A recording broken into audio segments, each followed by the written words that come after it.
They thought harassing a 91-year-old veteran would be easy until they realized someone far more dangerous was watching. Sun Valley, Kansas was a small quiet town where nothing much ever seemed to happen. Tucked away from the bustle of big cities, it was a place where folks knew each other by name and greeted one another with a smile as they passed on the street. The houses here were old, some of them dating back to the early 1900s, with faded brick walls and yards filled with flower beds or maintained lawns. Children ran around the neighborhood in the late afternoons, their laughter echoing in the crisp open air. For the most part, life moved at its own gentle pace. The town's centerpiece was a little diner on Main Street, the kind where locals gathered every morning for coffee and gossip. The owners, John and Mary, knew exactly how much sugar everyone liked in their coffee, and they never failed to ask about your kids or your grandkids. It was a world where nothing out of the ordinary ever seemed to happen. People came and went, but there was always an unspoken promise that things would stay the same. And then there was Sam Johnson, who had lived in Sun Valley for as long as anyone could remember. At 91 years old, Sam was a fixture in the town, his name spoken with the same respect reserved for the town's founding fathers. He lived in a modest house on Elm Street, just a few blocks away from the diner. It was a house that had seen more than its fair share of history, his history, the kind that was marked by sacrifice and the weight of a life well lived. Sam had been a soldier, a man who had served in World War II and had lived to tell the tales. He had fought on the front lines, seen his comrades fall, and returned home with a sense of pride that only veterans seemed to carry. But that pride wasn't always visible in the way he lived now. Over the years, Sam had grown quieter, his movements were slower, his back stiff from the years of marching, and his eyes, once sharp and full of life, had softened with time. His house was a reflection of him, a little worn at the edges but still full of character. The faded flag of the United States hung proudly on the front porch, and his flower garden, though overrun with weeds these days, still held remnants of the beauty it once had. His rocking chair sat on the porch, weathered and creaky just like him, but even in his older years Sam's spirit hadn't faded. He still walked every morning, though it was slower now, with the help of a cane, down the same street he had walked as a young man. He wasn't quick to ask for help, but he never hesitated to offer it when someone needed it. For all that Sam had given, for all the battles he had fought in the past, he never imagined that the most difficult challenge he would face would come in the form of three young men who thought they could get away with anything. As he sat on his porch that morning, his fingers tracing the edge of the cane beside him, Sam didn't sense the change yet. He didn't know it, but the calm he had come to rely on was about to be shattered. The sun hung low in the sky, casting a golden light across the street. There was no wind, no rustling of the trees. Everything was still, and for Sam that was just the way he liked it. He sat back in his chair, content to watch the world go by, completely unaware of the threat that was slowly creeping toward him. But in the distance something was shifting, and it would soon make itself known. It was just afternoon when the first sign of trouble appeared. A sound broke the stillness, a loud grinding engine noise that wasn't typical for the quiet town. Sam's eyes flicked toward the street, his gaze sharp as ever, even if his body didn't quite keep pace with it anymore. A weathered, rusty van pulled onto Elm Street, its engine sputtering as if it had barely made the journey. The van was old, too old, and the paint was peeling, leaving patches of faded blue and gray. It was the kind of vehicle that looked out of place in Sun Valley, where most people drove clean, well-kept cars, or at least vehicles that didn't seem like they had been abandoned on the side of the road for years. The van rolled to a stop just in front of Sam's house. The tires crunched loudly against the gravel, the noise making Sam's eyebrows knit together in concern. This wasn't a delivery truck, nor was it a vehicle that belonged to any of the locals. Sam had lived in this town long enough to recognize every car, every truck, and every face. This wasn't one of his neighbors, that much was clear. Three men climbed out of the van, each moving with a sense of purpose that didn't sit well with Sam. They weren't here for a friendly visit. No, these men looked like trouble from the moment they stepped onto the road. The first one, the tallest of the bunch, had a shaved head and tattoos snaking up his neck. His muscles bulged from the sleeves of his torn t-shirt, and he moved with the arrogance of someone who thought the world owed him something. The second man was stockier, his hair messy and unkempt. He wore a leather jacket even though it was warm outside, and his posture gave off a sense of casual menace. He kept glancing around as if he were already scouting for trouble. The third man was the quietest, his expression blank, eyes narrowed as he watched the surroundings. He wasn't interested in small talk, he was here to do a job, and he made no effort to hide that fact. They made their way towards Sam's house, not bothering to speak to anyone else on the street, their focus entirely on the old man sitting on the porch. Sam had seen enough to know that their intentions were far from friendly. His fingers twitched toward the rifle beside him, but he stopped himself. He wasn't quick to pull the trigger, not without understanding the situation first. The tall man led the group, a grin spreading across his face as he approached the porch. "Hey there, old man," he called, his voice carrying the same tone Sam had heard from the younger generation far too often disrespectful. "Entitled, got a little business with you." Sam didn't flinch, he simply stared at the man, his eyes cold and calculating. He wasn't going to let anyone push him around, not in his own town, not even when they thought they could get away with it. "Do I know you?" Sam's voice was gravely but firm, his years of experience letting him keep his composure. He wasn't going to give them the satisfaction of knowing they'd rattled him. The tall man didn't answer at first. Instead he glanced at his companions, a look passing between them before he turned back to Sam. "You're Sam Johnson, right? You fought in the war. We know all about you." Sam's heart skipped a beat. He didn't like where this was going. He hadn't been in the business of making enemies in this town, but he wasn't foolish enough to think his reputation wasn't known. "That's right," Sam said slowly, his fingers now wrapped tightly around the cane, his grip steady. "And you are?" The tall man smirked, stepping closer. "Doesn't matter. What matters is that you owe us. You've got something we need." Sam's pulse quickened. He didn't recognize these men, but it was clear they were here for something, and the more they spoke, the more he realized they weren't interested in a polite conversation or a friendly request. But what Sam didn't know yet was that someone had been watching, and the real danger had yet to reveal itself. As the thugs closed in on Sam, there was a figure in the distance who was far more aware of what was happening than anyone else. Hidden in the shadows of a thick grove of oak trees, Rambo stood motionless, his eyes locked on the men across the street. His face was partially obscured by the leaves, but his gaze was piercing, as if he could see every movement, every twitch, every glance between the thugs. He had learned long ago to watch before acting, one of the most valuable lessons from his time in combat. The sun was beginning to dip lower in the sky, casting long shadows across the quiet street, but Rambo didn't mind. He had been here for hours waiting, watching. He had noticed the van pull into town earlier that morning, its presence lingering in the back of his mind. His instincts had kicked in when it parked outside Sam's house. No one came to Sun Valley unless they had a reason, and when the van door opened, Rambo knew something was wrong. Rambo was no stranger to danger. His military days had taught him how to read a situation, how to understand who the real threat was, how to calculate his next move. He had served in countless operations where lives were on the line, where seconds could mean the difference between life and death. He had seen brutality, and he had seen the way men like those in the van operated, unpredictable, ruthless, and willing to take anything from anyone. But he also knew something else, that there were times when you couldn't just stand by and let it happen, and this was one of those times. Rambo's hands were steady as he crouched behind the trees, his old body moving with a practiced ease that only someone who had spent years on the front lines could manage. The rifle at his side was old, but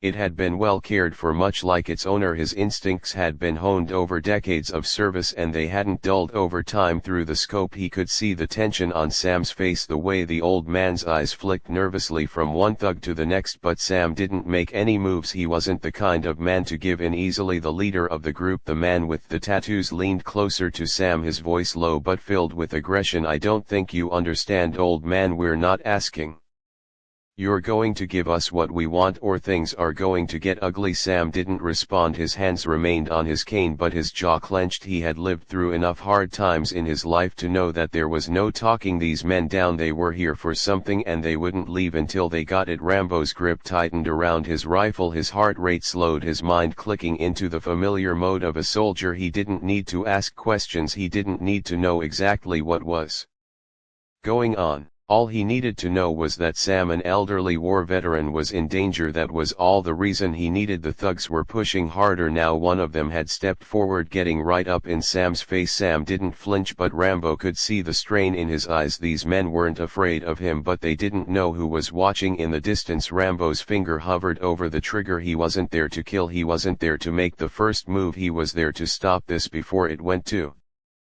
far, but as the thugs grew bolder, Rambo realized that the moment to act was fast approaching. The tension between the thugs and Sam was palpable. The leader, now standing just a few feet away, looked like he was daring Sam to make a move. The others stood behind him watching, eager for a confrontation. Sam, however, remained unmoved, his eyes locked on the tall thug in front of him. His fingers gripped his cane a little tighter, the faintest hint of steel in his gaze. He wasn't afraid, not for a second. Old man, the leader growled, taking a step closer, his breath heavy with the smell of cigarette smoke. You don't want this to get ugly, just hand over what we're asking for and no one gets hurt. Sam didn't respond, his eyes flicked over the thug's shoulder, his mind calculating. He wasn't sure what these men wanted, but the way they spoke, the way they carried themselves, it wasn't a simple request. Sam knew these were men who thought they could take anything they wanted, no questions asked. They didn't care who they hurt in the process. It wasn't the first time Sam had seen this kind of arrogance. He'd been there in the heat of battle, facing off against enemies who thought they could win by sheer force, but Sam wasn't the kind of man who let fear rule him, not anymore, and he wouldn't back down now either. The thugs were growing impatient. The stocky one who had been standing silently behind the leader reached into his jacket, his movements slow but deliberate.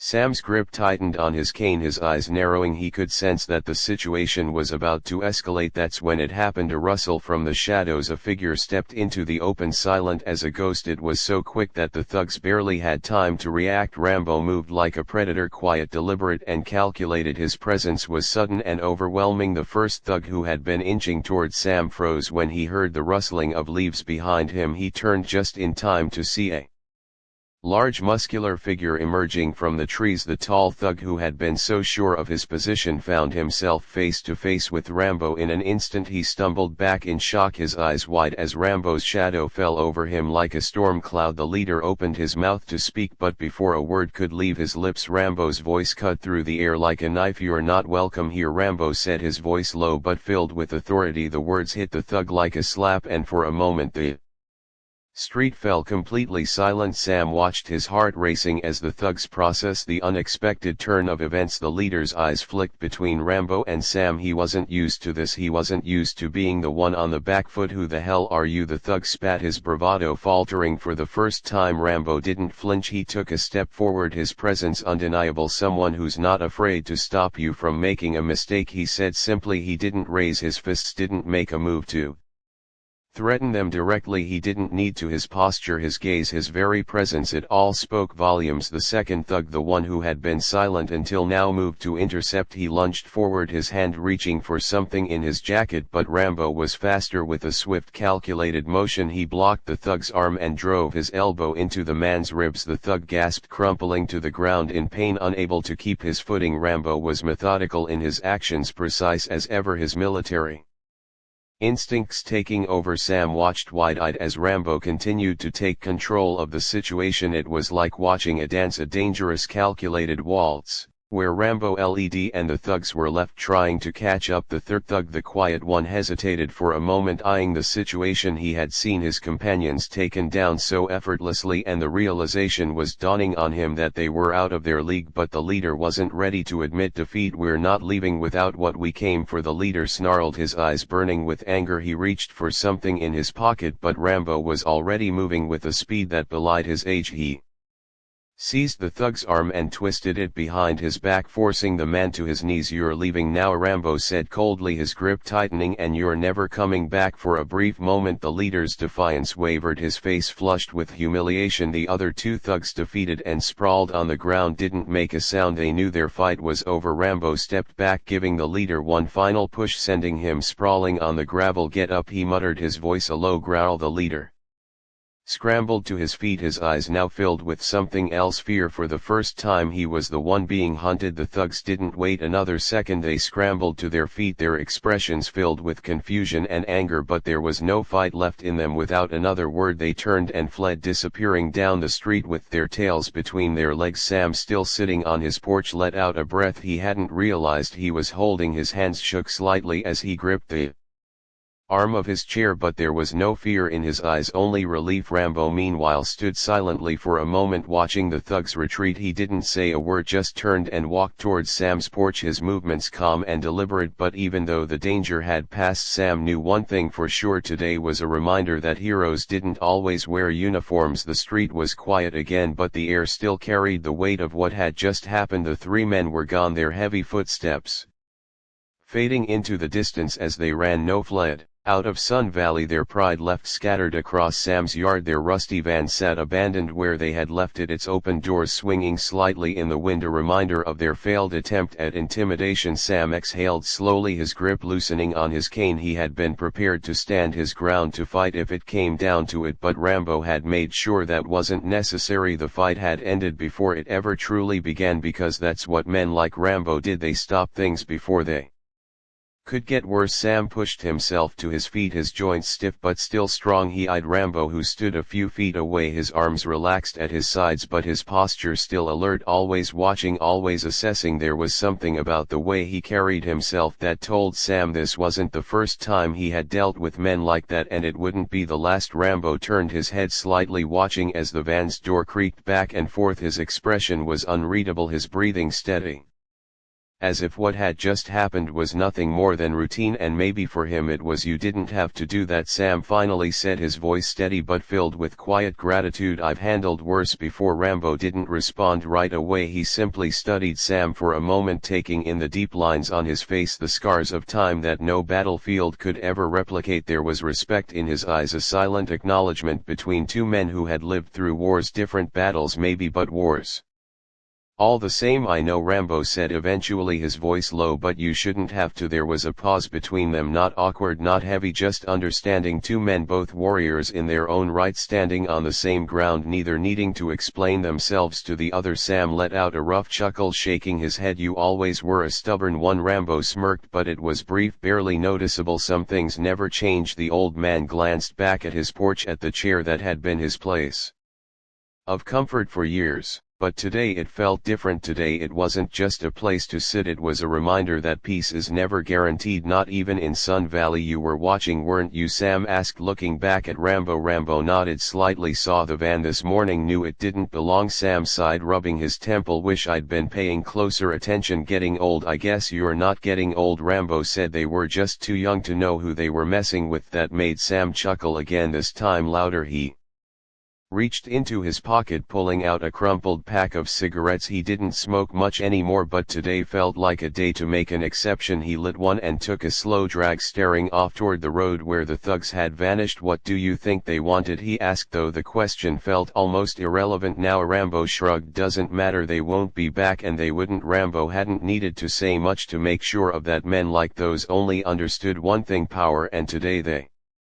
learned they weren't the ones who had it. The wind shifted slightly, carrying with it the scent of fresh grass and warm earth. The evening was settling in and the town was returning to its normal rhythm. A car drove by, its driver giving Sam a quick wave, unaware of what had just taken place. The world kept moving as it always did. Sam took another slow drag of his cigarette, then glanced at Rambo. "You sticking around?" Rambo tilted his head slightly as if considering the question. For a little while that was enough for Sam. He nodded, sinking back into his chair. The danger had passed, but something told him this wouldn't be the last time trouble came knocking. The world had changed since he was young, and not for the better, but for today at least Sun Valley was safe because someone was still watching. The sun was beginning to set over Sun Valley, its warm glow stretching long shadows across the cracked pavement. The quiet hum of life resumed, as if nothing had happened, as if a storm hadn't just passed through Sam's front yard and been chased away by a man who had seen more battles than anyone in this town could ever imagine. Rambo stood at the edge of the porch, his stance relaxed but still exuding an unshakable presence. He was a man who had never truly stopped being a soldier, just one who had learned to pick his battles more carefully. Sam took a final drag of his cigarette, exhaling slowly as he watched the smoke rise into the evening air. "You know, people used to look out for each other," he said, his voice softer now, less burdened by the adrenaline Of the last hour didn't matter who you were, if someone needed help you stepped up. These days feels like folks just look the other way. Rambo didn't respond right away, instead he let the words settle, watching as the last bit of sunlight slipped below the horizon. Then he spoke. They don't look away because they don't care, he said. They look away because they're scared. Sam turned his head slightly, studying the man standing beside him. There was truth in Rambo's words, truth that was hard to swallow. Fear, that was what had changed. It wasn't that people had lost their sense of right and wrong, it was that they had lost the belief that standing up for what was right was worth the cost. But today Rambo had reminded them. From across the street a woman was peeking through her curtains, watching them. A few houses down a father and son sat on their porch, the young boy still pointing towards Sam's house, asking questions in hushed tones. People had seen what happened today, and more importantly they had seen who had put an end to it. You think they'll come back? Sam asked, his voice even. Rambo shook his head. Not these ones. Sam nodded, satisfied. He knew what Rambo meant. It wouldn't be these same thugs, but there would always be others. The world had a way of cycling through men who took what they wanted, thinking no one would stop them, and that was why men like Rambo still existed. After a long moment Sam pushed himself up from his chair. He winced slightly as his knees protested, but he refused to show weakness. You ever think about settling down? He asked, his tone casual, though there was meaning behind it. Sticking around for good? Rambo smirked faintly. Not my style. Sam chuckled. Didn't think so. The two men stood there for a moment side by side, watching as Sun Valley slowly faded into night. The street lights flickered on, casting a dim glow over the pavement. The town had gone back to its quiet way of life, but something was different. Now tonight people would talk. Tonight they would remember that when trouble came knocking, someone answered, and maybe, just maybe, the next time something like this happened, someone else in town would be willing to stand up too. Sam let out a deep sigh, shaking his head. Hell of a way to spend an afternoon. Rambo gave him a sideways glance. Better than wasting it. Sam laughed at that, a real laugh this time. Yeah, I suppose it is. Rambo turned slightly, as if considering whether to leave or stay a little longer. The town was quiet again, but he knew what Sam knew. Peace was never permanent, but as long as he was here, at least for now, Sun Valley would be just a little safer, because some men never stop being soldiers, and some battles are fought long after the war is over. If you believe in standing up for what's right, in looking out for those who can't always fight for themselves, then don't be afraid to be that person. The world needs more people willing to take a stand. Subscribe for more real, powerful stories that remind us that courage isn't just found in movies, it's found in the choices we make every day.